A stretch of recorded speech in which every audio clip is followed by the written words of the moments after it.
A head-to-head matchup ends with hand-wringing and head shakes. We take a look at the aftermath of the first 2024 U.S. presidential debate. Hello, I'm Anand Naidu, and this is The Heat.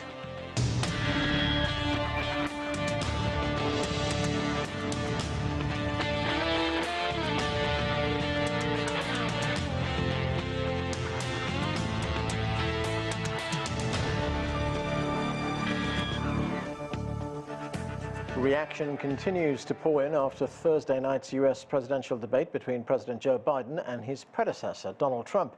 This was the first time a sitting president and a former president had ever debated. And most agree it was a rocky performance by President Biden, while both candidates engaged in falsehoods as well. We begin with this report from CGTN's Jim Spellman in Atlanta, Georgia. 81-year-old Joe Biden went into the debate needing to convince voters he's not too old for the job, but he stumbled at times. With dealing with everything we have to do with, look, if we finally beat Medicare. Thank you, President Biden. Democrats were in damage control mode after the debate. Yes, there was a slow start, but it was a strong finish. And what became very clear through the course of the night is that Joe Biden is fighting on behalf of the American people, on substance, on policy, on performance. Joe Biden is extraordinarily strong. Fact checkers say 78-year-old Donald Trump was often misleading in his answers, but he avoided any major blow-ups or displays of anger during the debate. Republicans are happy with his performance. He exceeded my already high expectations. He hands down won this debate. And the reason why is not only did Trump win it, but Biden lost it. Both those happened at the same time.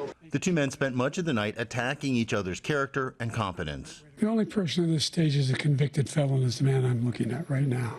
Like so many politicians, this man is just a complainer. He said, we want to do this, we want to do that, we want to get rid of this tax, that tax, but he doesn't do anything. On the issues, the two candidates sparred over the economy. We have the greatest economy in the history of our country. We have never done so well. We created 15,000 new jobs. We brought out the position where we have 800,000 new manufacturing jobs, but there's more to be done. Abortion rights and immigration were other key topics. On foreign policy issues, Biden argued the U.S. is more respected on the world stage with him as president, while Trump argued the exact opposite. But analysts say this debate won't be remembered for policy points. What did the American people learn tonight as a factual matter from either of these candidates from that 90 minutes? I can't think of a single thing. The campaigns have only agreed to one more debate scheduled for September 10th after the Republicans and Democrats hold their nominating conventions. Jim Spellman, CGTN, Atlanta, Georgia. Okay, to discuss this and more, let's bring in our guests. Joining us from California, Spencer Critchley is a two-time campaign advisor to former President Barack Obama and author of Patriots of Two Nations. From Miami, we're joined by Jadan Horyn. He is a political analyst. From Maryland, we're joined by Estopinan, who is the president of the Estopinan Group and former advisor to the chair of the U.S. House Foreign Affairs Committee. And here in Washington, D.C., Eleanor Clift is a political columnist at the Daily Beast. Welcome to all of you. I'd like to start first by getting your impressions of the debate on Thursday night before we start getting into some of the details of the debate. And if you could keep your impressions brief, it'll give us some time to get into those talking points. Eleanor, let me start with you. Oh, I think for Democrats in particular, it was a very disappointing performance by President Biden. It was a unique opportunity that he sought, a debate this early, the earliest in the history of presidential debates, where he hoped to address the question that has been dogging his campaign, and that is, does he have the physical and mental agility to actually contend for a second term and follow through 4 years of a second term? And he did nothing to answer that question positively. As for former President Trump, the format tended to favor him because his answers were kept disciplined because of the 2-minute window that each candidate was given, and then 1-minute responses. Yet he managed to, pepper his delivery with, I think, more than 2 dozen absolute falsehoods.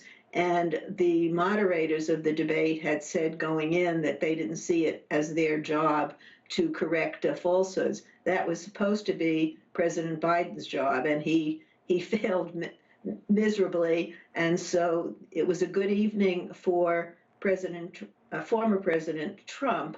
But the analysts point out that the voters that he is seeking to expand on his very devoted base, independent voters, women in the suburbs, were likely repelled by his bullying behavior. So he secured his base, but probably didn't add any voters.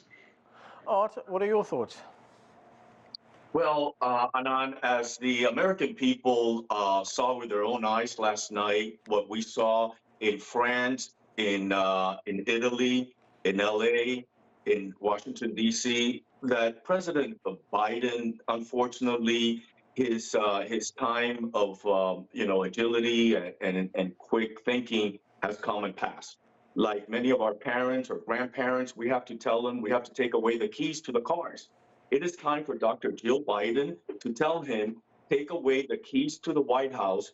He is no longer the best candidate to represent the United States of America. And it's a sad reality, but it's a reality that the American people witnessed last night. Spencer, what did you make of it? Well, I think there's no way around the fact that it was a terrible night for Joe Biden. And it obscured the otherwise utterly manifest unfitness of a man who is literally attempting to overthrow American democracy to pursue his own criminal objectives. Joe Biden, unfortunately, had a bad enough night that we're talking about his performance instead of the alternative. And I think that the Biden campaign and the Democratic Party, in response to this, has to focus on two things that can make me sound a little naive, but I actually think they're strategically very smart in addition to being the right thing to do. And one is to focus on the truth and what's right. And only people close to Biden know the truth of his mental fitness, which I think based on his record is excellent. But if they alone can know if he is up to this challenge, and if he's not, then they need to do the right thing. And if he is, then they need to get past this and bear down and win this election, not for Democrats, but for everybody who believes in democracy. Finally, Jadan, what were your main takeaways from the debate? It was alarming and unnerving. I don't think there's really anything else that we can say. That is the President of the United States, who cannot make a coherent argument in favor of policies that are ones that he has advocated for his entire political life. I think he made the point last night that he was one of the youngest elected senators, and now he is the oldest elected president. And yet he couldn't deliver a cogent defense to Roe v. Wade, and in fact got the ruling wrong and stumbled over and gave Donald Trump a rhetorical victory on an issue that the Democrats prior to this were winning on. So, I mean, just if this is the man that is occupying the Oval Office in heading the ship of state, then we need to ask serious questions of those around them. Eleanor, as you pointed out, it was a disappointing night for the Democrats and for President Biden's campaign. But, you know, today is the day after, and the media is full of speculation now on Biden's candidacy. Should he step down? Should he continue? What are your thoughts on that? Well, I think last night it was full-blown panic, and I think there were calls that he should step aside, and there's this scenario that he could free his delegates at the August convention, and then the delegates could vote. The Democrats have a strong bench, but the Biden campaign is digging in. The president actually had some appearances in North Carolina, and he's basically saying, you know, I don't debate as well as I used to, but I know right from wrong, and I'm sure he will have more lines like that to say, okay, I didn't debate well, but I know what my foreign policy is, et cetera, et cetera.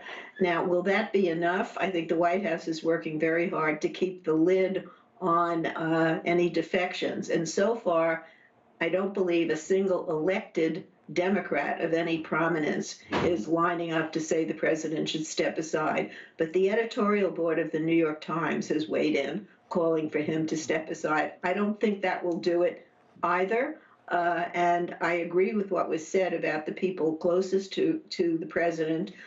They know if last night was a one-off and a bad night and he was over-prepared, he's suffering from a cold, et cetera, and he can rebound from that, or they know if there is something else going on. So I think the American people certainly deserve to get some more candor from the people around President Biden. But for now, it looks like he's going to continue on this campaign, and Democrats who really want to keep Donald Trump out of the Oval Office so far are coalescing around Biden. But I think the next, 48 hours, 72 hours, maybe till after the July 4th weekend, it's critical. This is a fluid situation, and Democrats aren't sure that they have all the information they should have.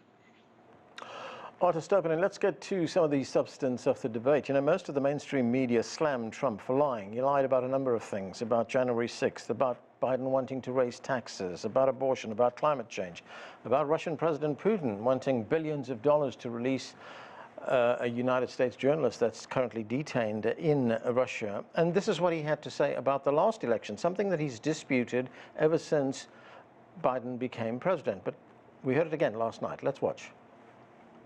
If it's a fair and legal and good election, absolutely. I would have much rather accepted these, but the fraud and everything else was ridiculous.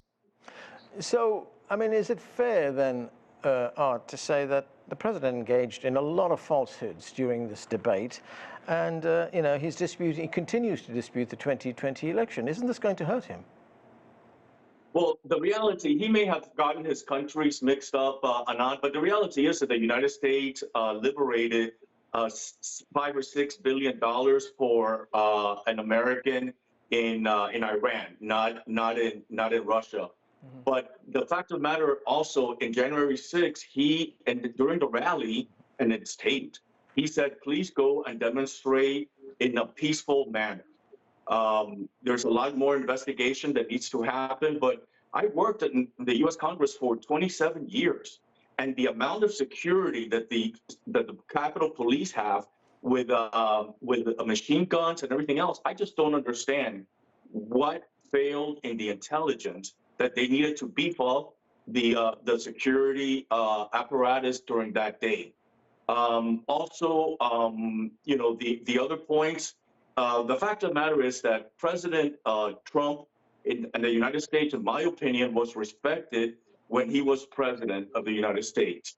And right now, there were no wars. He even met with Kim Jong-un of North Korea. Now we see what's going on all over the world, all of the different conflicts in the Middle East and Europe. So he was absolutely right. President Trump, in my opinion, was correct that the United States is lacking in leadership. The withdrawal of Afghanistan, having the 13 military servicemen and women killed, and it was just at this time, in my opinion, the United States is lacking in leadership, and that is a reflection of President Biden. Spencer, the polls up to now have been in a dead heat. In fact, Trump has the advantage in some of the swing states, but it's well within the margin of error.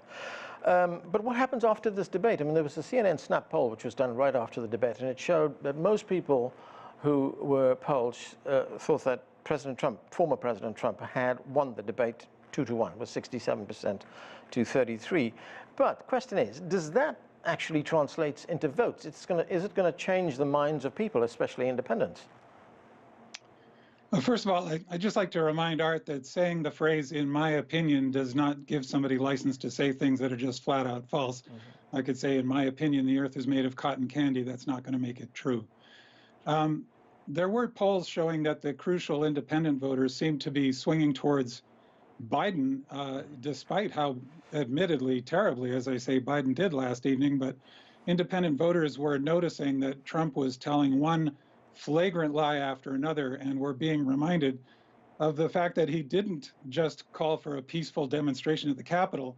He orchestrated a months-long campaign to overthrow the election and continues to try to overthrow our electoral system every time he repeats the big lie about the election supposedly being fixed without presenting a scrap of evidence, as he did again last night. The polls President Trump, Spencer, the polls are one moment, I'll get to you, Art. are nothing Spencer, for finish. Democrats to celebrate. I think that the Biden campaign certainly has its work cut out for them, but I think that as the professionals, they know the polls that matter are the ones that evolve as we get closer to Election Day. And every past election has shown that predicting the results of an election from polls this far out or even closer to election is a fool's errand. Okay, Art, a quick response from you, then I need to get to Jadan. Yeah, no, absolutely. Look, the fact of the matter is that Spencer is denying that many Americans that voted for President Trump believe that they were disenfranchised from their vote because of the vote they've been stop. lied to repeatedly. I was commenting on TV, and all of a sudden, like in a third world country, they said, well, we're going to stop, and President Trump was leading, and then we're going to stop, and at 4 a.m., when they started the recount, I'm sorry, Art, you're repeating a lie, Art. This is just false. This is just false. You have to know it's false. You've got all these years of experience in politics. I have to ask why you're saying things that you know are false. With the electoral process at this time, because this is exactly the way the election is always run, and you know that what you're saying is not true. Okay, I need to get to Jadan. Jadan, you know, if you look at the debate last night, I mean, President Trump, former President Trump, deflected a lot when it came to policy questions. I mean, for instance, he was asked whether he supported a Palestinian state or what he would do to make childcare more affordable. I mean, he really deflected those points. He just immediately went back to talk about immigration. Yeah, I think President Trump had one job last night, and that was to allow President Biden to basically demonstrate whether or not he had the cognitive ability to be president. And Trump did what he went there to do. I don't believe it was a substantive policy debate. I didn't hear anything new from President Biden other than incoherence. And I certainly didn't hear anything new from former President Trump.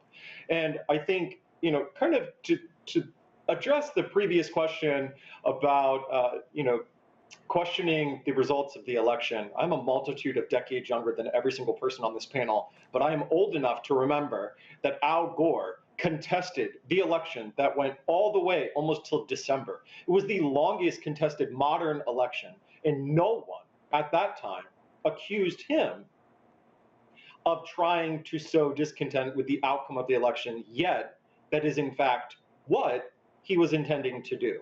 So, you know, let's just take it aside and understand that every candidate, whether it's Stacey Abrams, whether it's Hillary Clinton, whether it's former President Trump or Joe Biden, will contest the outcome of an election if they believe that the margin of error in any given precinct or state or district could change. And I think we need to make sure that every vote is counted. So before we just cast aspersions and say that it was completely illegitimate, every candidate has the right to do that and exhaust every available avenue and opportunity. Right, and Jadan, there are provisions. Short of trying to overthrow the government, and those are terrible comparisons that have absolutely nothing in common. They prove the reverse of what you're arguing, Jadan.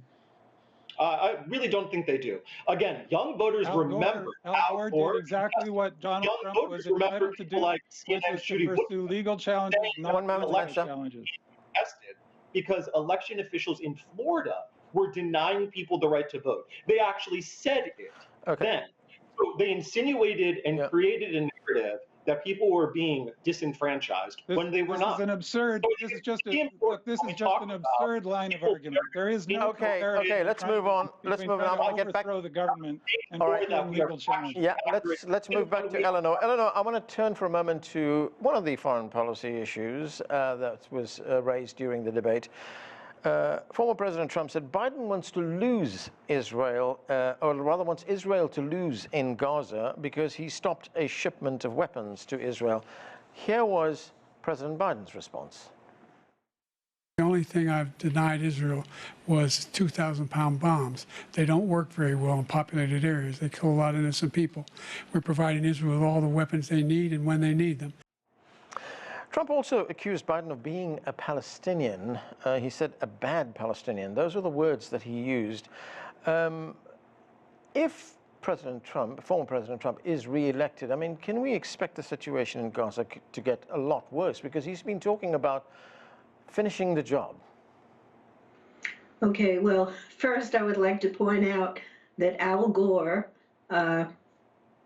contested the results in Florida, and when it went through all the court procedures and the Supreme Court ruled, he accepted the ruling and delivered a very graceful speech. Right. He did not spend the next several years claiming he had won the election, so there's a difference there. Okay. In terms of Trump and his views on Gaza and Israel, his response to the foreign policy questions basically are that Hamas would not have done to Israel what they did if he were in the White House, and Russia would not have invaded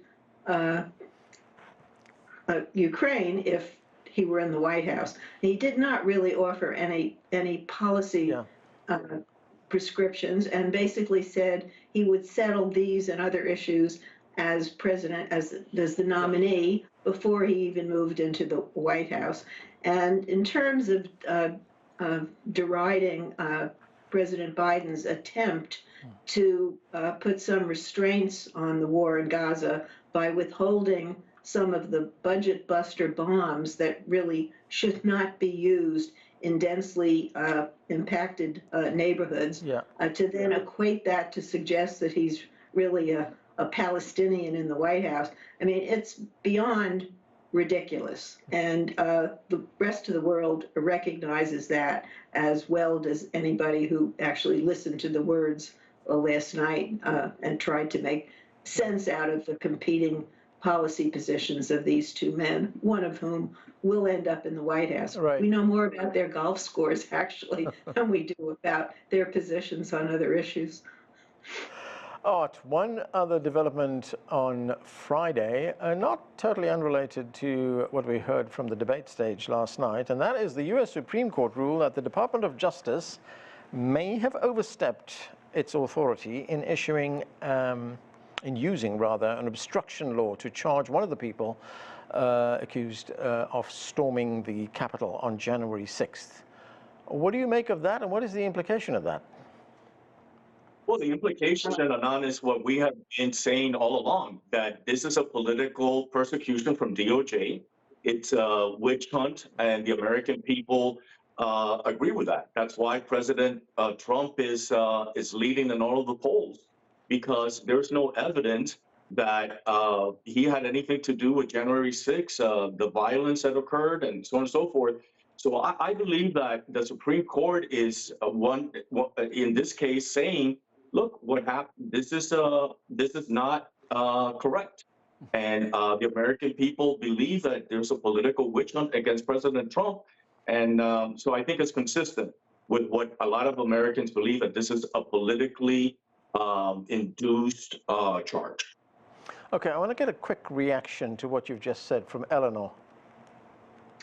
I think what the Supreme Court ruled on is they said a particular provision obstructing a congressional procedure can only be used in a certain number of cases, and it affects maybe 200 of 1,700 people who've been charged. But it does affect part of what the former president is being accused of, because he is being accused of trying to obstruct a congressional government procedure. So it is seen as the conservative court ruling in a way that puts thumb on the scale for Donald Trump. And there's another ruling that they have not yet made public, and that is to what extent he gets immunity as a president for certain acts that can be seen as criminal acts when he was president. Okay. Spencer, of course, Trump's legal woes were on full display during the debate. Let's listen.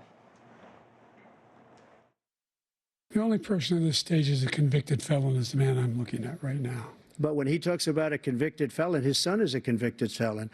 at a very high level. His son is convicted, going to be convicted probably numerous other times.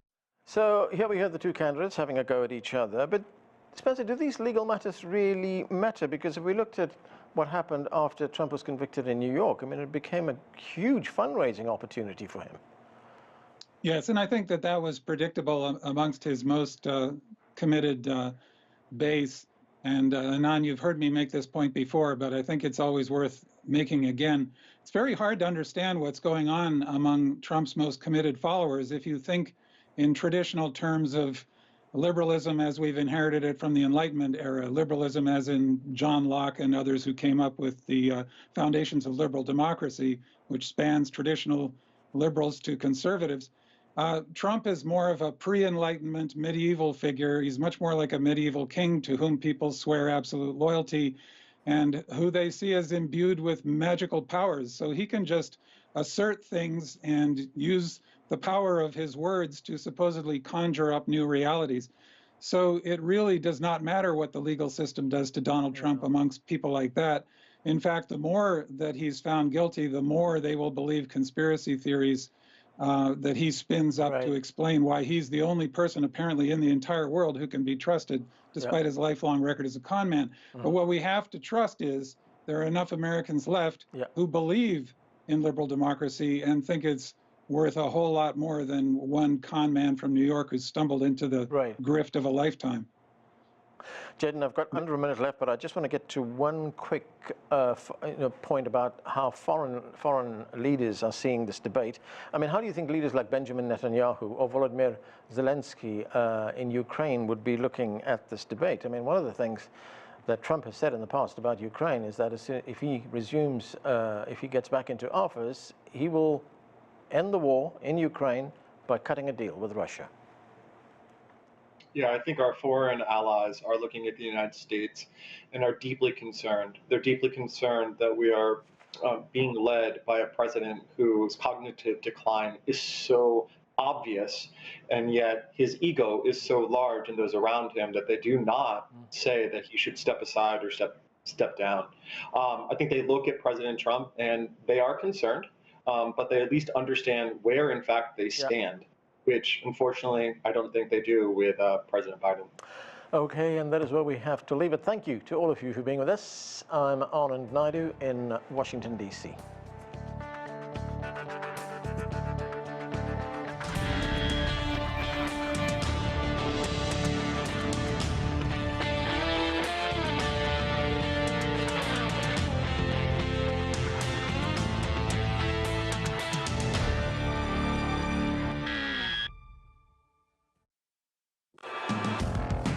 The nature of business is to bring